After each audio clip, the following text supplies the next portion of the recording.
Bueno, hay que decir que los meses más seguros de nuestra historia se sitúan en el marco del régimen de excepción. Los resultados son contundentes. ¿Qué permite el régimen de excepción? Tener un mejor control de territorio. En este momento podemos decir que El Salvador ha recuperado completamente el territorio. El territorio ya no le pertenece a las pandillas. El territorio le pertenece al pueblo salvadoreño. El Estado antes era débil y no protegía al pueblo honrado. Ahora esa historia ha cambiado, el régimen de excepción ha dado estos frutos. No solamente tiene que ver con la captura de criminales, tiene que ver con el combate al crimen organizado, con el combate también al narcotráfico, también el decomiso de armas, también el retiro de los activos que ocupaban las pandillas para poder hacer sus operativos criminales. Por lo tanto, si vemos el resultado, es mucho más amplio de lo que uno puede pensar y por eso es que como nueva asamblea vamos a seguir apoyando las veces que sean necesarias. Si es necesario prorrogar el régimen de excepción todo este año, lo vamos a hacer, porque lo más sagrado para un ser humano es la vida, como dice la Constitución, y eso es lo que nosotros estamos garantizando como nueva asamblea. La opinión más importante es la del pueblo salvadoreño que ahora vive en paz. A ellos hay que preguntarles. La opinión de los diputados de la oposición y de todos los voceros de la oposición siempre va a ser en contra del régimen de excepción. De hecho, ellos no votan por el régimen de excepción.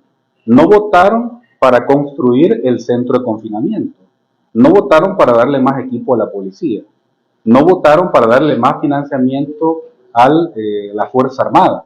Es decir, ellos no votan en ninguna iniciativa que busque combatir el crimen. Siempre se oponen. Entonces, que la población juzgue.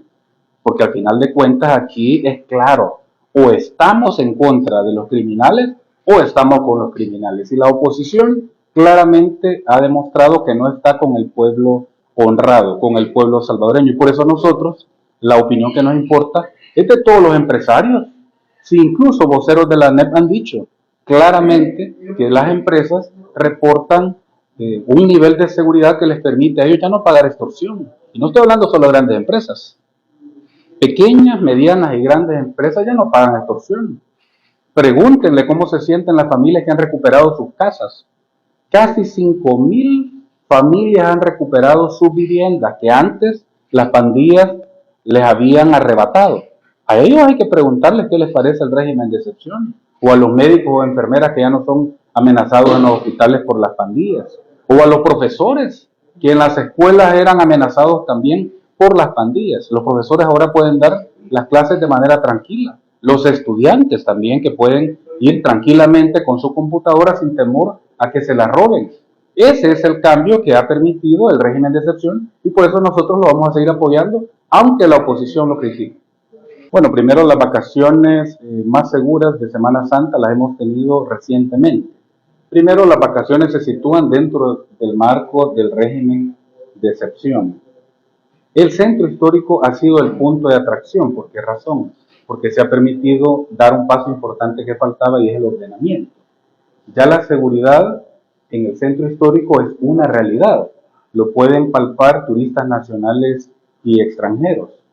Muchos testimonios de familias que nunca, bueno, que tenían 20, 30 años de no visitar El Salvador, compatriotas que se animaron a venir a esta Semana Santa, porque ya el país es seguro.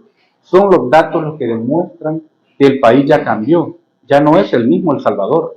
Teníamos Semanas Santas en gobiernos de arena de hasta 200 homicidios en la Semana Santa.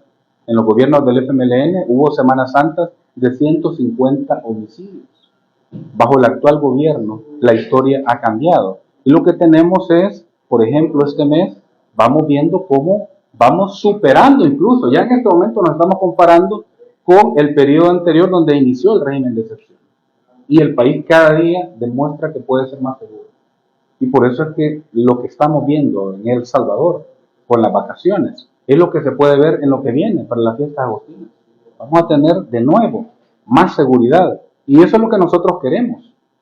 Seguir bajando los índices de homicidios. Todavía hay pandilleros escondidos. Por eso es que la fase de extracción está activa.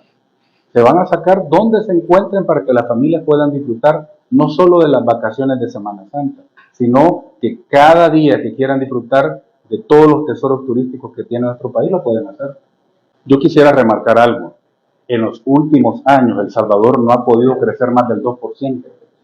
Y con el gobierno del presidente Nayib Bukele ha superado ese promedio, a pesar de enfrentar la peor pandemia del último siglo. ¿Qué dijo como el informe del Fondo Monetario Internacional? Que El Salvador ya recuperó su nivel económico previo a la pandemia. Que El Salvador tiene una economía saludable con franco crecimiento. Destacó que el PIB para el rubro de educación haya subido del 3.5% que lo mantuvieron gobiernos pasados al 5% con el gobierno del presidente Nayib Bukele.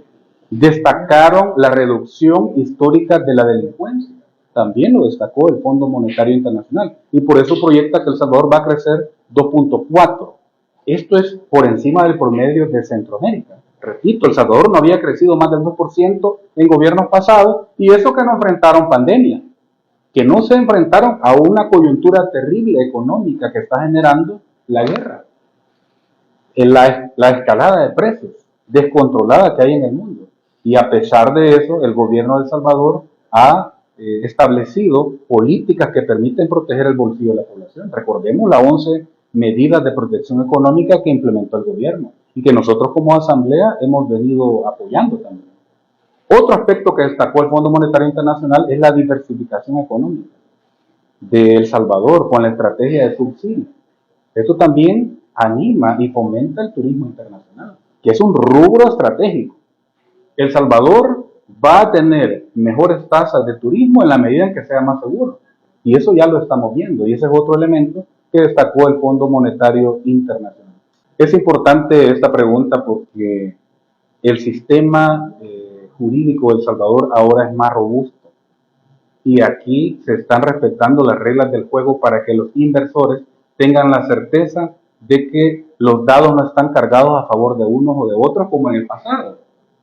¿Por qué lo digo? Porque el actual ministro de Hacienda ha establecido una estrategia para facilitar la inversión a los turistas que quieran venir, ya sean nacionales o inversionistas de otros países, pero también le ha mandado un fuerte mensaje a aquellos empresarios que prosperaron en el pasado de manera incorrecta, incluso de manera ilegal. El plan antievasión permite que las reglas del juego sean transparentes y claras para todos. Y yo felicito a toda la diáspora, a los compatriotas que están animándose a invertir en El Salvador, porque es más seguro invertir. Y no me refiero a la seguridad solo de que ya no hay criminales en las calles, sino que tenemos un liderazgo fuerte, un presidente que lo quiere. Recordemos que entre más fuerte es un gobierno, más confianza hay en los inversores. Un gobierno débil a la deriva, pues nadie se anima a invertir. Por ejemplo, como el gobierno pasado, el FMLN. Ahora tenemos un liderazgo fuerte que da confianza y que anima a los inversionistas a poder instalarse en El Salvador, y nosotros como nueva asamblea estamos haciendo reformas para facilitar estas inversiones. Otro aspecto fundamental, la inversión histórica pública que está haciendo el gobierno. 2.000 millones de dólares en inversión pública, solo en obra. Imagínense la transformación que está teniendo el país, con nuevas carreteras, nuevas escuelas, nuevos hospitales, la logística, cómo se está desarrollando, pero eso se hace para que el país dé los pasos necesarios y lograr niveles de crecimiento favorables para nuestra economía.